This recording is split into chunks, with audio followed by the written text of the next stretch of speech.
নমস্কার বন্ধুরা, আমি সুমি। আপনারা দেখছেন সুমি রান্নাঘর। আজকে দেখুন কি নিয়ে এসেছি। আজকে কিন্তু উস্তা আলুর তরকারি করব। আমার চ্যানেলে আগে উস্তা আলুর তরকারি রয়েছে, কিন্তু আজকে আমি মাছ দিয়ে করব, চিংড়ি মাছ দিয়ে। তার জন্য কিছুটা উস্তে আর আলু আমি কেটে নিয়েছি লম্বা লম্বা করে। আর লাগছে দেখুন, পেঁয়াজ কেটে নিয়েছি আমি তিনটে ছোটো সাইজের, মিডিয়াম সাইজের পেঁয়াজ কুচি করে নিয়েছি।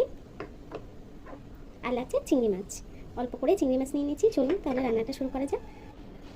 আমি একটা কড়া বসিয়ে নিয়েছি। কড়াইটা গরম হয়ে গেছে, তেল দিয়ে দেবো। তেলটা গরম হয়ে গেছে, একটা শুকনো লঙ্কা দিয়ে দেবো, একটু কালো জিরে ফোড়ন দিলাম,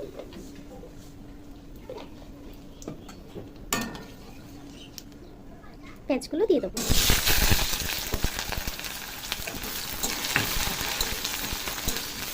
পেঁয়াজগুলো ভাজা হতে হতে চিংড়ি মাছগুলো দিয়ে দেবো পেঁয়াজের মধ্যে। পেঁয়াজ আর চিংড়ি মাছটা একসঙ্গে ভাজা হয়ে যাবে। পেঁয়াজ চিংড়ি মাছ ভাজার মধ্যে দিয়ে দেবো সামান্য একটু হলুদ গুঁড়ো, ছোটো চামচ 1 চামচ নুন,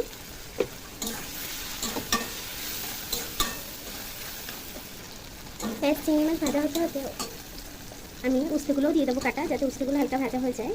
উস্তেগুলো একটু ভেজে নিলে তিতটা কিন্তু কম লাগে।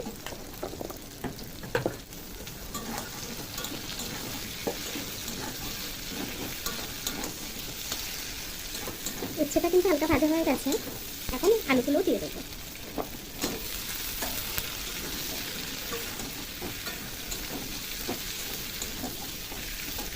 দিয়ে দেবো স্বাদ মতো নুন, দিয়ে দেবো 1/2 চামচ হলুদ গুঁড়ো,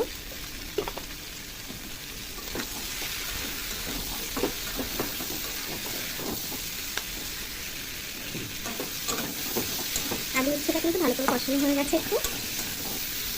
এখন জল দিয়ে দেবো।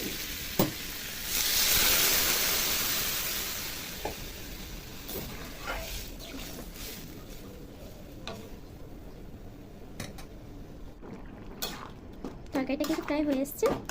আমি খুন্তি দিয়ে এভাবে একটু তরকারিটা মাখা মাখা করে নেব।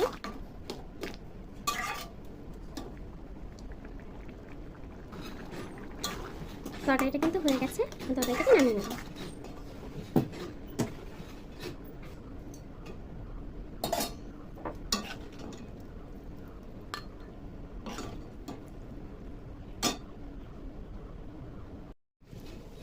দেখুন বন্ধুরা, আমার তরকারিটা কিন্তু হয়ে গেছে। কত ইজিলি হয়ে গেল তরকারিটা।